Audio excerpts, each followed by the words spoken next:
Hello friends, मैं हूं CA Sachin Kishore and स्वागत है आपका मेरे यूट्यूब चैनल में। स्टॉक मार्केट फाउंडेशन कोर्स में ऑलरेडी 2 वीडियो में हम डिस्कस कर चुके हैं स्टॉक मार्केट इंट्रोडक्शन के बारे में एंड सेंसेक्स एंड निफ्टी क्या होता है। इस वीडियो में हम डिस्कस करने वाले हैं शेयर या स्टॉक क्या है। आइए स्टार्ट करते हैं।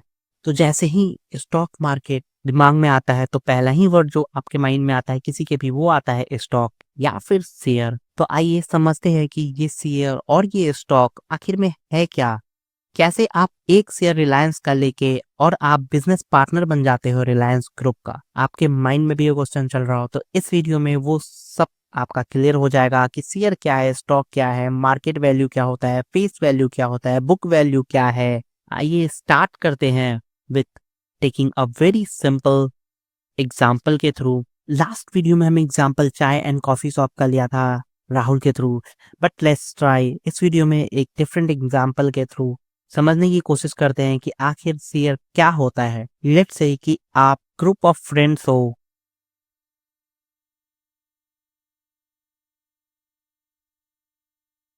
लेट्स से आप 4 लोगों का ग्रुप है and you decided to party. और लेट्स से आप पिज्जा पार्टी करते हो, राइट। और आप एक लार्ज साइज, क्योंकि आप 4 लोग हो तो आपने लार्ज साइज पिज्जा ऑर्डर कर दिया। पिज्जा आया, पिज्जा के टोटल 8 स्लाइसेस थे एग्जाम्पल के लिए मान लो। एंड 8 स्लाइसेस आप चारों फ्रेंड में इक्वली डिस्ट्रीब्यूट होंगे। 8 स्लाइसेस में से 2 स्लाइस इसका हुआ, 2 स्लाइस इसने ले लिए, 2 स्लाइस इसने एंड 2 स्लाइस इसने। दैट मीन्स कि 2 2 2 ईच। 8 स्लाइस इक्वल साइज सबने आपस में बांट लिया। लेट्स से पिज्जा की कॉस्टिंग जो ये था 1,000 रुपए थी इसकी। जो आपने ये 1,000 का पार्टी किया, डेफिनेटली कोई एक फ्रेंड नहीं दे रहा। अगर आप ये कॉन्ट्री कर रहे हो तो इस पिज्जा की कॉस्ट आप सभी चारों लोग में इक्वल डिवाइड होगी। 4 दोस्तों के साथ गए हो और आप कहते हो नहीं मुझे तो 50% पिज्जा का साइज चाहिए, उसका मतलब क्या, लाइक आपको 500 रुपीज पे करने पड़ेंगे, like half of the amount आपको पे करना पड़ेगा। शेयर मार्केट में भी कुछ ऐसा ही है। लेट्स से कि हमारे पास एक कंपनी है ए। जो कंपनी ए है वो बिजनेस करती है, कॉफी शॉप है ये। एंड नाउ इस कॉफी शॉप का, जैसे पिज्जा का प्राइस 100 रुपीज था, वैसे ही इस कॉफी शॉप की total value like worth 100 rupees है। Just taking an example. And A के पास पूरा ये कॉफी शॉप है। अगर ए दूसरा शॉप ओपन करता है तो उसके लिए 100 रुपीज उसे और लगेंगे एंड टोटल कॉफी शॉप की जो कॉस्टिंग हो जाएगी वो 200। एंड ये 200 अगर वो किसी बी पर्सन के साथ शेयर करता है, इसका मतलब क्या हुआ कि बी उसके बिजनेस में 50% का हिस्सेदार बन चुका है। एंड यहाँ पे ये 50% का ये हिस्सेदार रह गया, मतलब 2 पार्टनर्स और 1 coffee shop 50% each. Let's say take example of TCS. TCS stock बाजार में अपने शेयर्स बेचती है। मतलब शेयर्स में क्या कि वो अपना ओनरशिप राइट सेल कर रहे हैं आपको कि आप उनके कंपनी की हिस्सेदारी खरीदो एंड उनके कंपनी में आप ओनर बन जाओ। अब अगर आप शेयर्स देखते हो टीसीएस का, तो क्योंकि टीसीएस का काफी लार्ज नंबर ऑफ शेयर्स है, इसलिए आप अगर एक शेयर भी बाई करते हो तो आपको ज्यादा हिस्सेदारी नहीं मिलती। वो फ्रैक्शन ऑफ परसेंटेज में समथिंग लाइक दैट, तो उसका कुछ खास इंपॉर्टेंस नहीं है। बट वही अगर आप टीसीएस के 30-20% ले लेते हो तो फिर आप एक बिजनेस पार्टनर बन जाओगे एंड उस कंपनी के ओनर हो जाओगे। होप आपको समझ में आ चुका होगा कि एक्चुअल में शेयर होता क्या है। शेयर इस कुछ नहीं, जो आप शेयर ले रहे हो आप किसी के साथ एक पार्टनरशिप कर रहे हो, इस कंपनी के ओनर बन रहे हो। अगर इसका डिफिनीशन देखते हैं तो ये कंपनी का एक यूनिट ऑफ ओनरशिप होता है,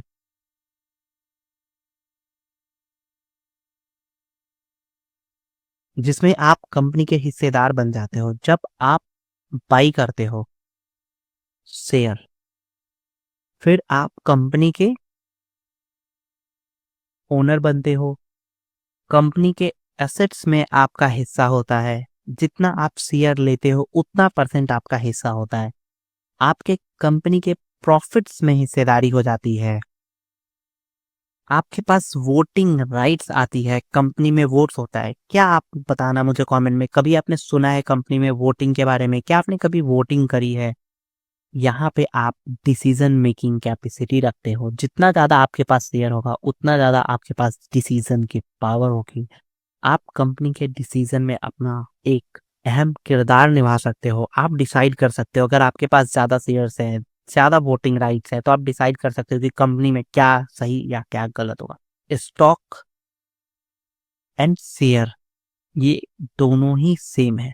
like stock equals to share, दोनों सेम है, बस वर्ड्स डिफरेंट है और कुछ नहीं। इंपॉर्टेंट कॉन्सेप्ट है ओनरशिप। ओनरशिप का मतलब हमने समझ लिया, बट ये ओनरशिप लेने के फायदे क्या है, बेनिफिट्स क्या है इसका। जैसा मैंने पहले ही बोला कि कंपनी में जब आप ओनरशिप लेते हो तो आपका प्रॉफिट में हिस्सा होता है।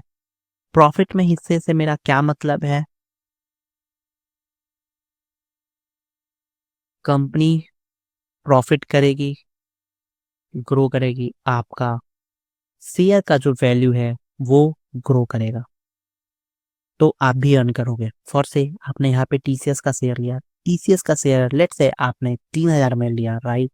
कंपनी का प्रॉफिट हुआ, शेयर इंक्रीज हो गया 4,000 पे। कंपनी ने ग्रो किया, आपने भी ग्रो किया, एंड आपके प्रॉफिट कितना हुआ, 1,000 का नेट आपने प्रॉफिट कमा लिया। दूसरा, जब कंपनी अच्छा परफॉर्म करती है, टीसीएस अच्छा परफॉर्म करेगी, तो वो अपने शेयर होल्डर्स को डिविडेंड देती है। डिविडेंड कुछ नहीं, प्रॉफिट में से एक हिस्सा डिस्ट्रीब्यूट करती है अपने शेयर होल्डर्स को, जो कि कैश होता है। एंड ये आप एक तरीके से समझ सकते हो कि ये आपका एक पैसिव इनकम का सोर्स भी है, जिसे आप जनरेट कर सकते हो। आपके पास जितना ज़्यादा शेयर्स होगा उतना ज़्यादा आपको डिविडेंड मिलेगा। एंड कुछ कंपनी ऐसी हैं जो डिविडेंड बिल्कुल भी नहीं देती है, कुछ कंपनी ऐसी हैं जो बहुत ही अच्छा डिविडेंड देती हैं एंड लोग उससे अच्छा पैसा बना पा रहे हैं। थर्ड, जो मैंने बताया, वोटिंग राइट्स आपके पास आती हैं, जिससे कि आप कंपनी में वोट दे सकते हो। कंपनी के डिसीजन पे आप अपना ओपिनियन दे सकते हो कि आपको क्या लगता है ये होना चाहिए या नहीं होना चाहिए। स्मॉल शेयर होल्डर्स का लिमिटेड इम्पैक्ट होता है, बट इम्पैक्ट रहता है। ऐसा नहीं है कि बिल्कुल भी इम्पैक्ट नहीं होता है। तो ये थी ओनरशिप एंड शेयर्स के बारे में। नाउ आप सोच रहे होगे कि क्या सिर्फ यही शेयर्स होते हैं? नहीं, यहाँ पे अब हम डिस्कस करने वाले हैं टाइप्स ऑफ शेयर्स। शेयर्स के एक्चुअली में दो टाइप्स होते हैं। One is your equity shares and other one is your preference shares. तो preference share and equity share let समझते हैं एक अनदर एग्जांपल के थ्रू। जैसे हम सबने गली क्रिकेट खेला है, राइट। गली क्रिकेट का क्या आपको एक रूल पता है? जिसके पास बैट होता था, लाइक जिसकी भी बैट होती थी, वो फर्स्ट बॉल पे आउट नहीं होता था, उसे फर्स्ट बैटिंग मिलती थी एंड कभी कभी तो फर्स्ट बॉलिंग पे भी जाता। सिमिलरली आप ऐसे ही समझ के चलो, प्रेफरेंस शेयर ये बैट वाला बंदा है, जिसके पास बैट है तो उसे जो भी मिलेगा वो फर्स्ट प्रेफरेंस मिलेगा। बैटिंग भी उसकी पहली, बॉलिंग भी उसे पहले मिलेगी। एंड उसे, जैसे फॉर एग्जांपल उसका मन है 2 ओवर बॉल करने का, राइट, तो 2 ओवर ही बॉलिंग करेगा, वो बैटिंग भी लेगा फर्स्ट बैटिंग। जब वो बोलेगा कि मैं आउट नहीं हूं, तो आपको मानना पड़ेगा कि वो आउट नहीं है, अदरवाइज आपका गेम बंद। होप आपको समझ आएगा, नेम में ही उसके प्रेफरेंस है। इट मीन्स कि आपको उसको प्रेफरेंस देना पड़ेगा। इसे क्या समझ में आया? इक्विटी, इक्विटी वाला बंदा हो गया जनरल, राइट।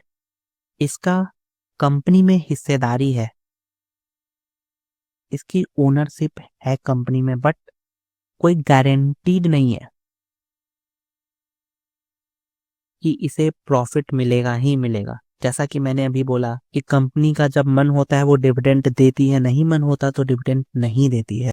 ये भाई जो है प्रेफरेंस वाला, आप ऐसा समझो जिसका बैट है, राइट, जिसके पास बैट है तो उसे तो गारंटी चाहिए कि उसे प्रॉफिट मिलेगा ही मिलेगा, एक सर्टेन परसेंटेज होगा, जैसे बैटिंग में भी हमेशा वो बैटिंग नहीं करेगा, बॉलिंग में भी हमेशा बॉलिंग नहीं करेगा, उसी तरीके से इसे प्रॉफिट में एक परसेंटेज मिलेगा कि इतनी परसेंट ही तुम्हें प्रॉफिट में हिस्सेदारी मिलेगी, बट वो फिक्स्ड होगा, अमाउंट गारंटी होगा, एंड सबसे पहले फर्स्ट इसे ही पेमेंट होगी, उसके बाद सेकंड में इक्विटी वाले के पास जाएगा अगर कुछ बचा तो, अगर नहीं बचा तो फिर इक्विटी वाले को कुछ भी नहीं मिलेगा।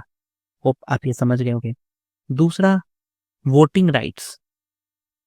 वोटिंग राइट्स इसके पास होती है, एंड इसके पास वोटिंग राइट्स नहीं होती है, क्योंकि इसे वोट की जरूरत ही नहीं है। इसको मतलब ही नहीं है कि कंपनी में क्या चल रहा है नहीं चल रहा है, इसे अपना हिस्सा चाहिए, इसको अपना प्रॉफिट में से परसेंटेज चाहिए कि इतना परसेंट मुझे दे दो, बात खत्म। प्रायोरिटी वाइज जैसा मैंने बताया कि इसका प्रायोरिटी लास्ट होगा, क्योंकि ये मालिक हो गया, बट क्योंकि ये प्रेफरेंस शेयर होल्डर है, एंड इसने पहले ही बोला है कि ये बैट वाला बंदा हो चुका है, इसने पहले ही बोला है कि भाई बैटिंग और बॉलिंग मेरी ही आएगी, इसका मतलब कि इसे फर्स्ट प्रायोरिटी मिलेगी। अगर हम इन दोनों को कंपेयर करते हैं तो इन दोनों में फर्स्ट प्रायोरिटी इसी की होगी, एंड इसकी वैसे भी हमेशा लास्ट प्रायोरिटी ही होगी। कुछ लोग हैं जिनकी प्रेफरेंस शेयर वालों से भी पहले प्रायोरिटी आती है, बट वो अनदर कॉन्सेप्ट है। अगर रिस्क की बात करें तो डेफिनेटली आप समझ चुके होंगे कि इस भाई का रिस्क हायर साइड पे होगा, राइट, एंड प्रेफरेंस शेयर वाले का रिस्क लोअर साइड पे होगा। क्यों होगा आप कमेंट करके बताना। And one most important thing, 95% market में प्रेफरेंस शेयर नहीं है, इक्विटी शेयर्स ही चल रहा है। ओनली 5% है प्रेफरेंस शेयर, एंड बहुत ही कम ब्रोकर हैं जो प्रेफरेंस शेयर आपको अलाउ करते हैं बाई करने के लिए, एंड वैसे भी मार्केट में प्रेफरेंस शेयर नहीं है। अगर कंपनी बंद होती है, in case of liquidation, company close हो रही है, तो आप यहाँ समझ चुके होंगे कि किसको पहले राइट मिलेगा। प्रेफरेंस शेयर वाले को फर्स्ट राइट मिलेगा, एंड लीस्ट प्रायोरिटी पे रखेंगे, क्योंकि उनको मतलब ही ये है कि प्रेफरेंस वाले बंदे को पहले पैसा दिया जाए। ग्रोथ डेफिनेटली हमारे इक्विटी वाले की ग्रोथ हाई होगी। क्यों ग्रोथ हाई होगी आप समझ चुके होंगे, क्योंकि वो हायर रिस्क ले रहा है, यहाँ पे रिस्क लो है, इसलिए इसका ग्रोथ एक फिक्स्ड परसेंटेज से ही होगा जो इसने पहले ही कंपनी के साथ डिसाइड कर चुका है। मतलब आप इसको एज ए एफडी भी समझ सकते हो, ये एफडी भी है but with share hybrid option, safer है। तो ये हमने समझ लिया कि शेयर क्या है, प्रेफरेंस शेयर क्या है, आप कैसे बाई कर सकते हो preference share. Equity share 95% available है, मतलब इक्विटी शेयर बाई करने में तो कोई टेंशन ही नहीं है। आपने डीमैट अकाउंट ओपन किया, रिलायंस, टीसीएस, किसी के भी शेयर्स किसी भी एक्सचेंज से बाई करते हो वो इक्विटी शेयर ही है। बट यहाँ पे ऐसा नहीं है, आपको देखना पड़ेगा कि कौन सा आपका ब्रोकर या एडवाइजर ऑफर करता है, अदरवाइज वो ऑफर नहीं करते हैं। नाउ अगर हम नेक्स्ट चीज समझने की कोशिश करें कि हमने जैसे ही बात करी कि अब हमें बाई करना है इक्विटी शेयर या प्रेफरेंस शेयर, कोई से भी शेयर अगर हमें बाई करना है, तो ये काफी इंपॉर्टेंट कॉन्सेप्ट है कि किस वैल्यू पे बाई करना है, राइट। हर किसी चीज की एक वैल्यू होती है, तो आप कैसे डिसाइड करोगे कि इसकी कितनी वैल्यू है जिस वैल्यू पे आप बाई करोगे। फॉर द एग्जाम्पल अभी हमने पिज्जा का एग्जाम्पल लिया था, राइट, 125 का ईच स्लाइस था, वो हमने कैसे कैलकुलेट किया, 8 स्लाइसेस, 2 स्लाइस ईच बंदे के पास, 8 स्लाइसेस था, 1000 का था पिज्जा, 8 से डिवाइड कर दिया, हमारा 125 का वैल्यू हो गया, एक बंदे के हिस्से में 2 शेयर, मतलब 250 का ईच एक बंदे के पास आया, टोटल 4 बंदे थे। सिमिलरली ऐसा ही इजी मैथ्स हमारे शेयर्स बाई करने के लिए भी है।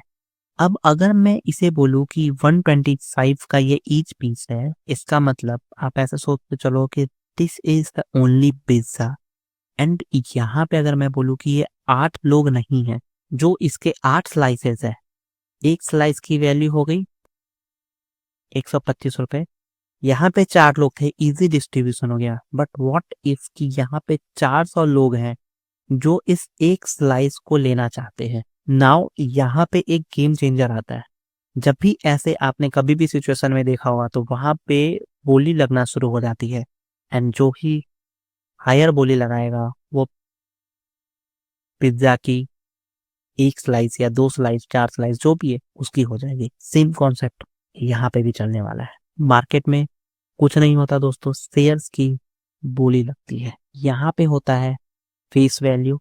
फेस वैल्यू क्या हुआ? Par value divided by nominal. यहाँ पे मैंने पिज्जा का क्या किया, सिंपल सा पिज्जा का वैल्यू निकाला कि मेरे पास 1000 का पिज्जा है, 8 स्लाइसेज हैं, 8 स्लाइस को डिवाइड करके 125 रुपये। यहाँ पे ये पिज्जा की कॉस्टिंग नहीं हुई, ये हुई मेरे टोटल वैल्यू की कॉस्टिंग। जनरली शेयर्स की जो फेस वैल्यू होती है वो 1 रुपए होती है, पहले ये 10 रुपए हुआ करती थी। ये 1 रुपए और 10 रुपए में होता क्या है, ये कंपनी क्रिएट करते टाइम फिक्स्ड होता है शेयर प्राइस पे।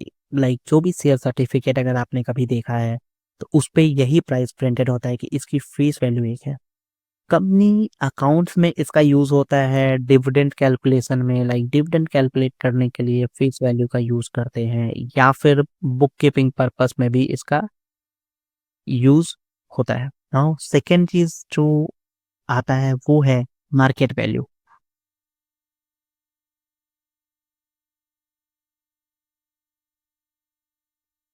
मार्केट वैल्यू क्या हुआ, जो हमने डिस्कस किया कि पिज्जा के स्लाइसेस की बोली लगेगी, राइट? जो भी जितना ज्यादा बोली लगाएगा उसकी पिज्जा होगी। दैट मीन्स कि उसकी ट्रेडिंग प्राइस कि मार्केट में वो किस वैल्यू पे ट्रेड करेगा, उसकी मार्केट की एक्चुअल वैल्यू क्या है, राइट? वो ट्रेड प्राइस है। क्या ये फिक्स होती है? नहीं।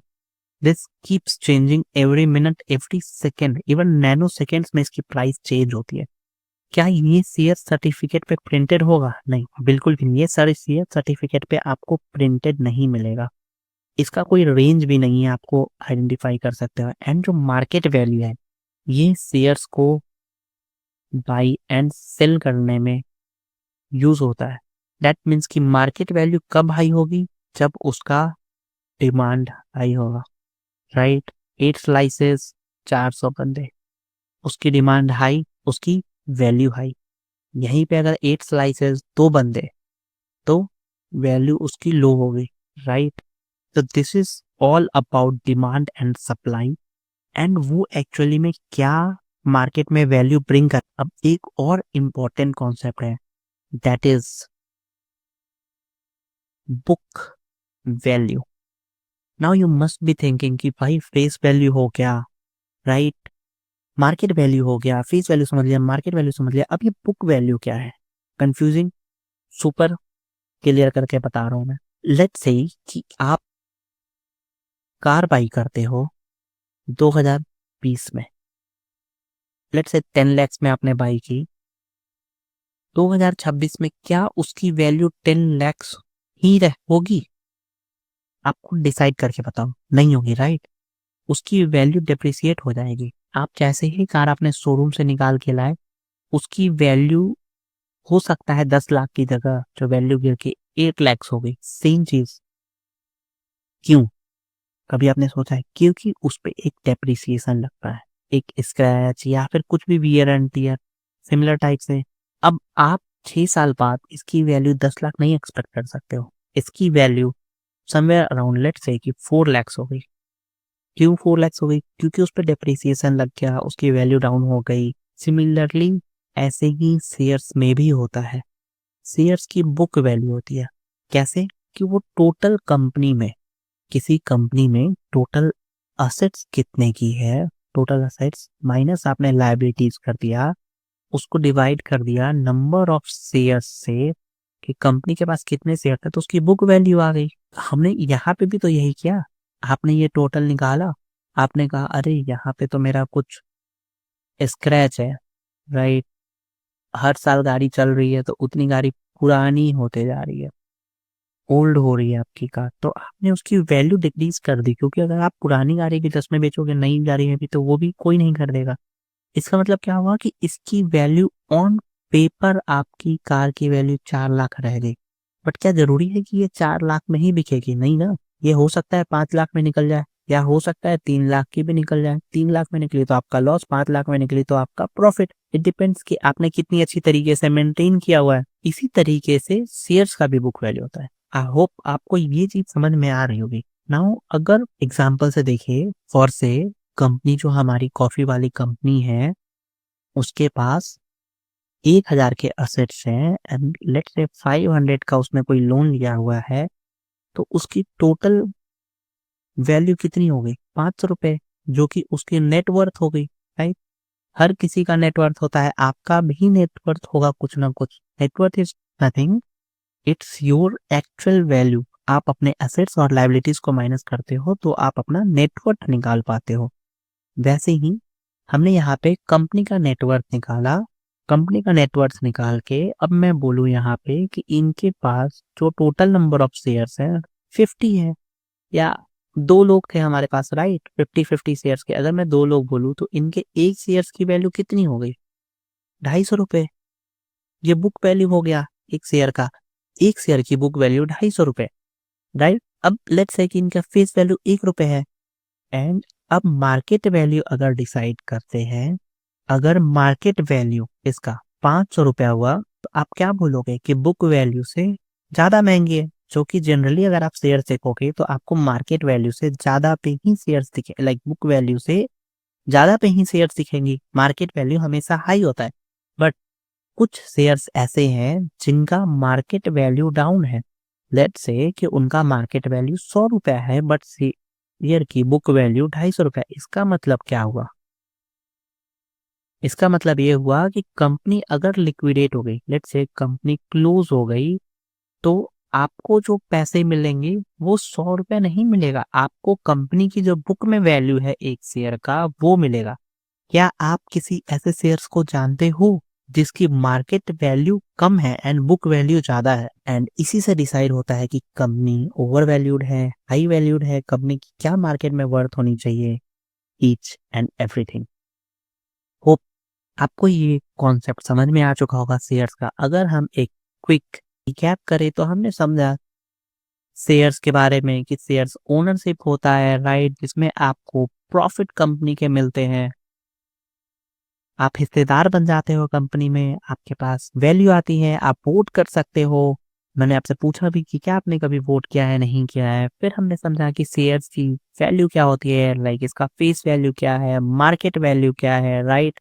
बुक वैल्यू क्या है, फेस वैल्यू जनरली एक रहता है, मार्केट वैल्यू जिस पे आप बाई सेल करते हो। एंड क्या मैटर करता है मोस्ट जब आप मार्केट में बाई करते हो, तो वो है आपका मार्केट वैल्यू। बुक वैल्यू से मार्केट वैल्यू कम है मतलब शेयर अंडर वैल्यूड है। अगर बुक वैल्यू ज्यादा है दैट मीन्स कि शेयर ओवर वैल्यूड है। तो आपको ये चीजें समझ आई। फिर हमने इसमें डिस्कस किया था कि शेयर्स के टाइप्स क्या हैं। 2 टाइप्स होते हैं, राइट? एक इक्विटी हो गया था, एक प्रेफरेंस वाला शेयर था जिसको प्रेफरेंस मिलता था। हमने एग्जांपल से डिस्कस किया था कि ये वो बैट वाला बंदा है जिसको बैटिंग भी मिलेगी एंड बॉलिंग भी मिलेगी। तो hope आपको ये वीडियो समझ में आया हो एंड आपका कॉन्सेप्ट बिल्कुल क्लियर हो चुका होगा कि शेयर्स क्या होता है, बुक वैल्यू क्या है, मार्केट वैल्यू क्या है, टाइप्स कौन से होते हैं। मैक्सिमम मार्केट में इक्विटी शेयर ही ट्रेड होता है जो कि 95% होता है। तो इस वीडियो में इतना ही। होप आपको वीडियो अच्छा लगा हो। Happy investing guys and bye bye.